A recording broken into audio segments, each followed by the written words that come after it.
Ассалаумағалейкум құрметті достар, бүгін мен сіздерге 2017 жылы жарық көрген Жоғал атты фильмнің қысқаша ғана сюжетін айтып беретін боламын. Алдымен арнама тіркеліп, лайк басуды ұмытпаңыздар. Кеттік ендеше. Екі ғашық Крис пен Роуз 5 айдай жүріп, демалыста қыздың үйіне ата-анасымен танысуға бармақшы болады. Соған заттарын дайындап жатқанда жігіт, менің қара екенімді айттың ба десе, қыз күлімдеп, менің ата-анам нәсілшіл емес, болмаса таныстырмайтын едім деп, бір-бірін жақсы көретіндері байқалады. Сөйтіп жолға шығып, әуежай көлік қауіпсіздігінде істейтін досы Родқа хабарласып, үйдегі итіне қарайлай тұр деп сұрап қалдырып кетеді. Сонымен зәулім үйлеріне де жетеді. Кіреберісте бір қара нәсілді кісі қол бұлғағанда, Роуз ол біздің бағбан деп көліктен сөмкелерін алып түседі. Ата-анасы қуанып, Кристің қара екеніне қарамай құшақ жая қарсы алып ішке кіреді. Нейрохирург болған әкесі Диннің сөзге жақын әрі ашық екені көрініп, танысып, жігітке үйдің ішін көрсете бастайды. Психиатр болған әйелі Миссидің кабинеті деп таныстырады. Кейін қабырғадағы фотоларды көрсетіп, асханаға келеді. Ол жерде қара нәсілді қызметші Джорджина болады. Крис біртүрлі болып қалады. Мынау біздің ойын алаңқайымыз деп есікті ашып, орманға жақын серуендейтін жерді көрсетеді. Кристің ойын түсінген Дин, біз ақпыз, ал қызметкерлер қара деп ойлаған шығарсың. Кезінде ата-анама қарау үшін жалдағанбыз. Қайтыс болғаннан кейін олармен айырылыса алмадым деп қалғандарын жеткізеді. Осы жерде көршілер өзеннен ары алыстау жерде тұратынын естиміз. Яғни айналасында көршілер жоқ екен. Болашақ қайынатасы қара нәсілділерге ешқандай қарсылығы жоқтығын Обамаға тағы дауыс берер ем, мүмкіндік болғанда деген сөздермен білдіреді. Сөйтіп жігіттің ата-анасын сұрап, жақынырақ таныса отырады. Кристің анасы 11 жасында қайтыс болғанын, әкесі есінде еместігін айтады. Нервтен қолдарын ақырын үстелге ұрып отқанын көрген Дин, сен темекі шегесің ба деп біліп қояды. Тастағым кеп жүр дегенде Дин, Мисси өзіндік әдістемесімен гипноз арқылы көмек бере алады деп ұсынғанда, жігіт сыпайы түрде бас тартады. Ертең жыл сайын болатын үлкен жиналыстарына қатысатынына қуанышты екендерін жеткізеді. Қандай жиналыс деген жігітке, бұл Роуздың атасы жасаған дәстүр. Жыл сайын достар жиналып бас қосу деп түсіндіріп тұрғанда, Роуздың інісі Джереми де жетеді. Түнде дұрыс ұйықтай алмай далаға темекі шегуге шығады. Сол кезде бағбан Уолтер соған қарай жүгіріп келе жатқанын көріп түсінбей қалады.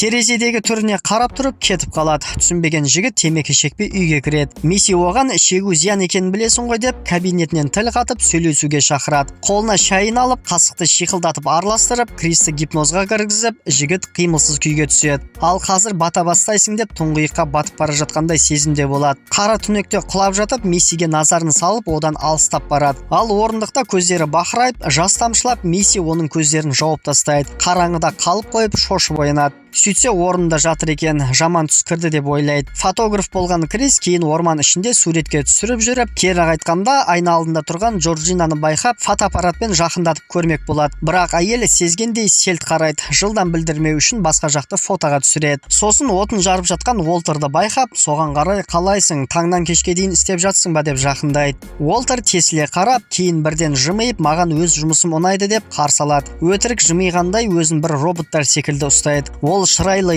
кез келген еркектің арманы деп Роузды айтып біртүрлі күледі. Крис те түсініксіз күйде қалады. Түнде қорқытқым келмеді, түнгі жүгірісім еді. Сен бірнеше сағат Миссидің кабинетінде болдың дегенде, ол кез Кристің есінде ештеңе болмайды. Роузға кеп, сенің анаң мені гипноздап тастады, менің есімде ештеңе жоқ, бірақ темекіге қарай алмайтынын жеткізеді. Уолтердің дені сау ма деп оның біртүрлі сөйлескенін айтып, сен оған ұнайтын сияқтысың дегенде, қыз түсінбей не дегендей қарап, онда әкеме айтайын десе, Крис бәрі жақсы, айтпай-ақ қой деп құтылады. Сонымен қымбат көліктер тізіліп кеп, қонақтар жиналады. Роуз Кристі бір кісілермен таныстырып жүреді. Олармен тіл қатып, 3-4 жұппен танысып, біреу оның қолдарын ұстап көрсе, басқалары денесіне қарап, барлығы физикалық күшін білгісі келгендей болады. Крис мен суретке түсіріп келейін деп кетеді. Фотоаппаратпен адамдарға қарап тұрып, сәл алыстау жерде өңкей ақ адамдардың арасынан өзі сияқты қара жігітті көреді. Жалғыз еместігіне қуанғандай боп, оны түрткенде, бұл жігітте біртүрлі гипнозда тұрғандай тіл қатады. Крис ол да осындай ма дегендей түрі өзгереді. Оның қасына егделеу бір әйел жақындап, мен Филоменамын, жігіт менің атым Логан деп атап, оны басқалардың алдына ертіп кетеді. Жігіт не болып жатыр деп түсінбейді. Содан Крис бөлмесіне келсе, телефон қуаттағыштан ажырап тұрғанын байқап, телефоны отырып қалыпты. Келесі бөлмеге көз салса, Джорджина жинап жүр екен. Сол уақытта Роуз мені неге жалғыз қалдырып кеттің деп келгенде, Джорджина менің телефонымды ажыратып тастапты деп одан күдіктене бастайды. Мүмкін оған сенімен кездескенім ұнамайтын шығар деп болжайды. Роуз бұл болжамға онша сене қоймайды. Сонымен қайта телефон қуаттауға қойып, кейін Родқа хабарласып сөйлеседі. Бұл жердегі адамдар біртүрлі, қара нәсілдіні мойын жіпсіз бірінші рет көргендей жүр. Мені темекі шегуге қарсы гипноздап тастады. Басқа да қаралар бар, бірақ олар бір басқа ғасырда қалып кеткендей десе, Род оларда гипнозда шығар. Гипнозбен әр нәрсені істетіп жүрмесін деп бір нәрсені сезгендей Кристің ол жерден кеткенін қалайды. Алайда Крис ондай жасайтынына сенбей тұтқаны қоя салады. Бөлмеге Джорджина кеп қалып, тумбаны сүртетін кезде телефонды көтердім. Сол кезде сым ажыраған шығар деп жеке затқа тиіскені үшін кешірім сұрайды. Сыртқа шыққанда Дин Кристі бірнеше адамдармен таныстырады. Сонда ішіндегі біреуі қазіргі заманда афроамерикандық болудың артықшылықтары бар ма, әлде кемшіліктері бар ма деп сұрап қалады. Крис білмеймін деп тұрғанда өтіп бара жатқан Логанды тоқтатып, олар афроамерикандықтардың өмірі туралы сұрап жатыр, көмек берші деп ойын айтқанын қалайды. Нақтырақ ештеңе айта алмаймын, соңғы кездері үйден сирек шығып жатырмын деп жауап беріп тұрғанда, Крис білдірмей оны телефонмен суретке түсіріп алады. Сонда Логан тынышталып қап, мұрнынан қан кетеді.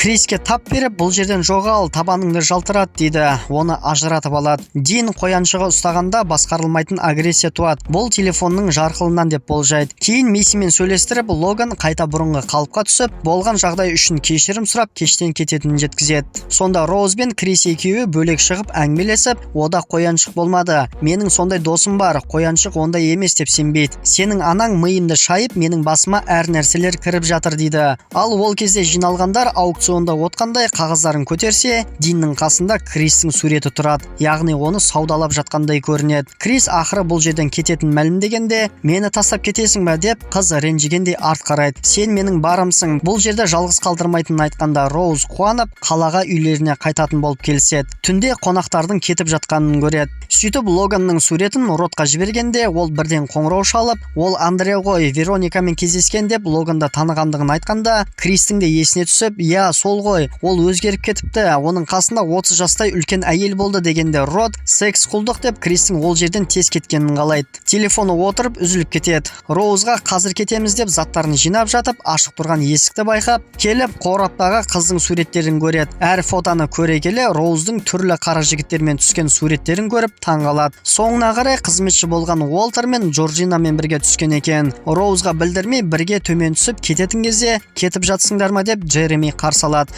Анасы да не болды деп сұрағанда Роуз, оның иті ауырып қалыпты, ветеринарға апару керек деп сөмкесінен көлік кілтін іздейді. Мына жақтан әкесі көрінеді. Қоршалған Крис үрейлене бастап, Роуз кілт деп сұрайды. Қыз жыламсырап таба алмай жатқандығын айтып сөмкені ақтарады. Сонда Роуздың түрі бірден өзгеріп, мен саған бермейтінімді түсіндің ғой деп кілтті көрсетеді. Крис шықпайтынын түсініп, Джеремиге шабуылдаудан басқа амалы болмай, оған жармаса бастағанда Мисси қасықпен 3 рет ұрып гипноздап құлатады. Ессіз жатқан оны төменге көтеріп келеді. Крис болса тұңғиыққа қарай құлап бара жатып ештеңе істей алмайды, бірақ олардың сөздерін естиді. Досы Род болса оған қайта-қайта қоңырау шалып, телефоны өшірулі екенін естіп уайымдайды. Гипноздың күші кетіп, Крис өзіне келеді. Алайда оны орындыққа байлап тастапты. Қайдамын деп тыпырлап, қол аяқтарын шеше алмай жатқанда алдындағы теледидар қосылады. Мен Роман Армитажбын деп таныстырып, уайымдамаңыз, физикалық қасиеттерге ие болған соң сіз таңдалдыңыз. Сіздің табиғи мәліметіңіз бен біздің қайраттылығымыздың арқасында үлкен нәрселерге қол жеткізе аламыз дейді.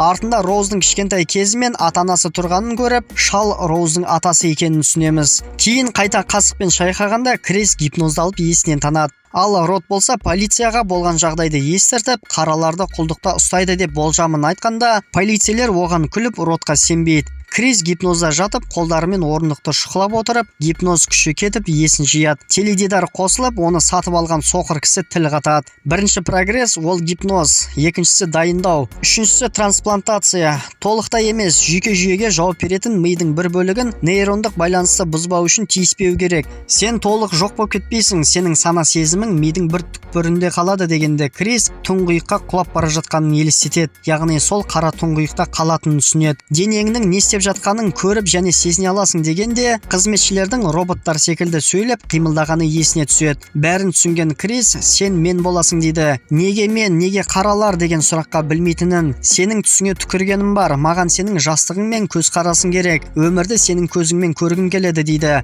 Яғни жігіттерге өз миларын салып, олардың түпкі сана сезімдерін гипнозбен қара түнекке жіберіп, жас жігіттердің денесімен өз ғұмырларын ұзартады. Сөйтіп Кристің көзі шұқып тесіп қойған орындықтағы мақтаға түседі. Оны қайта гипноздап ұйықтатады. Сатып алушы соқыр кісіні жатқызып, оның басын тіле бастап отаға кіріседі. Джереми Криске арбамен кеп, оның қол-аяқтарын босатып, уколдарын дайындап жатқанда Крис тас шармен Джеремиді ұрып құлатады. 2 рет ұрып басынан қан кетеді. Сөйтсе Крис құлағына әлгі мақталарды тығып, гипноздың дауысын естімей, өтірік ұйықтап қалғанын түсінеміз. Кейін қабырғадағы бұғының басына қарайды. Дин бас сүйекті кесіп алғанда баласының келмей жатқанын көрген ол, Джереми деп дәлізге іздеп шыққанда, Крис бұғының мүйізімен мойнын жаралады.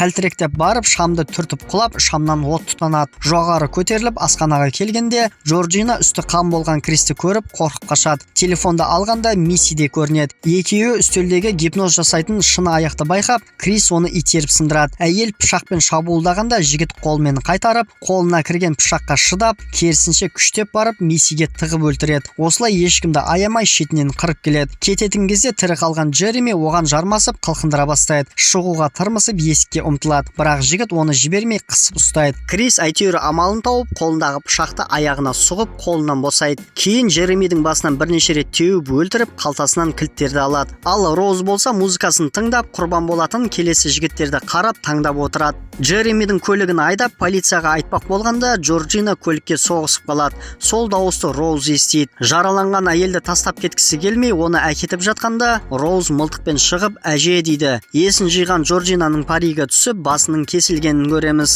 Сен менің үйімді бұздың деп жігітке жармасып, арпалысып жатып, талға соқтығысады. Роуздың әже дегені Джорджинаның денесінде апасы өмір сүргенін түсінеміз. Есін жиғанда Роуз мылтықпен атып, артынан келеді. Әрең дегенде көліктен түсіп, қашуға тырысады. Сонда Роуз, ата, оны ұста дейді. Сөйтсе Уолтердің денесінде атасы өмір сүрген. Оны құлатып, қинап жатқанда Крис телефонын алып, суретке жарқылдатып түсіреді. Жарқылдан жігіттің гипнозы кетіп, түпкі сана сезімі оралып, кім екенін түсініп, қызға мен оны өлтіремін деп мылтықты сұрап алады. Жігітті атудың орнына Роузды атып салады. Кейін оқтап өзіне қол жұмсайды. Сол кезде полиция да жетеді. Роуз көмектесіңіз деп жатқанда, әуежай көлігімен келген Рот боп шығады. Крис көлікке отқанда, Рот мен саған ескерткен едім дейді. Мені қалай таптың десе, мен көлік қауіпсіздігі мекемесіненмін. Біздің жұмысымыз осы, адамдарды осындайдан шығарамыз деп жауап беріп, көліктерін айдап кетеді. Роуз сол жерде көз жұмады. Осылай қыз қара нәсілді мықты жігіттермен өтірік жүріп, олардың сеніміне кіріп, отбасымен таныстырады. Ал отбасы бай бағландарға сол жігіттерді сатып, миларын ауыстыру арқылы байлар қайта жасарып шығады. Яғни сол жас жігіттердің денесімен ғұмырларын ұзартады. Бірақ түпкі санасында бәрібір жігіттердің өз сана сезімдері сақталып, өздерінің кім екендерін кездейсоқ нәрселерден біледі. Мысалға, Крис жарқылдатып суретке түсіргенде, сол жарқыл олардың түпкі сана сезімдерін оятып, кім екендерін білдірді.